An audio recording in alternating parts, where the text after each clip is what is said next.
Շատ կարևոր զարգացումներ Ուկրաինա-Ռուսաստան ամբողջ իրավիճակի հետ։ Երեկվանից սկսած սա համար մեկ թեման է ամբողջ աշխարհում։ Եկեք կարճ պատմեմ, թե ինչ ա եղել։ Երեկ գրեթե բոլոր արևմտյան մեդիաները գրել են նրա մասին, որ Ռուսաստանը եւ ԱՄՆ-ն պայմանավորվել են 28 կետից բաղկացած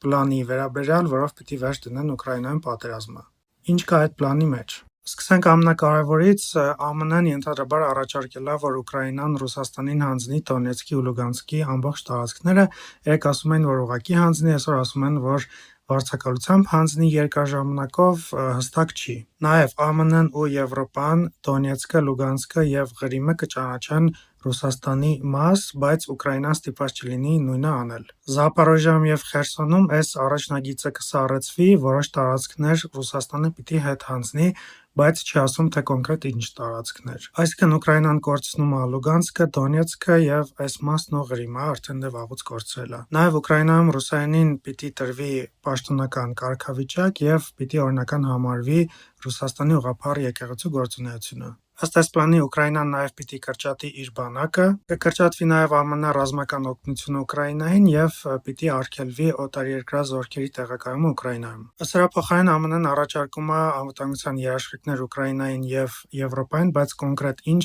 բարձ չի։ Օրինակ Bloomberg-ը նաև գրել էր, որ Ռուսաստանի վրայից կհանվեն սանկցիաները։ Պաշտոնական Կիևը Զելենսկին ինչ են ասել, դեռ որևէ բան չեն ասել, բայց ուկրաինացի պաշտոնյաների մեկնաբանություններից պարզադառնում, որ Ուկրաինան դեմ է, ասում են, որ սա աբսուրդ է եւ անընդունելի Ուկրաինայի համար, ենթադրվում է, որ Զելենսկին մոտորես կհանդիպի Թրամփի հետ քննարկելու այս ամեն ինչը։ Եմենն էլ ոնց որ մի քիչ շոկի մեջ է, ասում են, որ առանց Ուկրաինայի եւ ԵՄ-ի մասնակցությամբ հնարավոր չի որևէ կերպ լուծել այս հարցը։ Մի երկու օր առաջ ես նաև վիդեո արել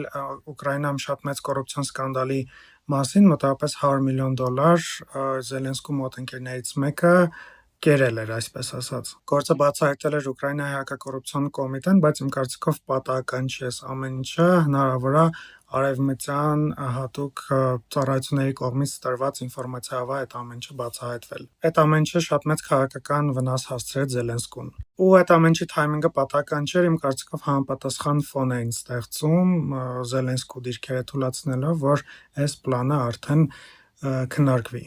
Գրեք ձեր կարծիքները մեկնաբանություններում, բաժանորդագրվեք, լայքեք, տարածեք, ես կշարունակեմ հետևել։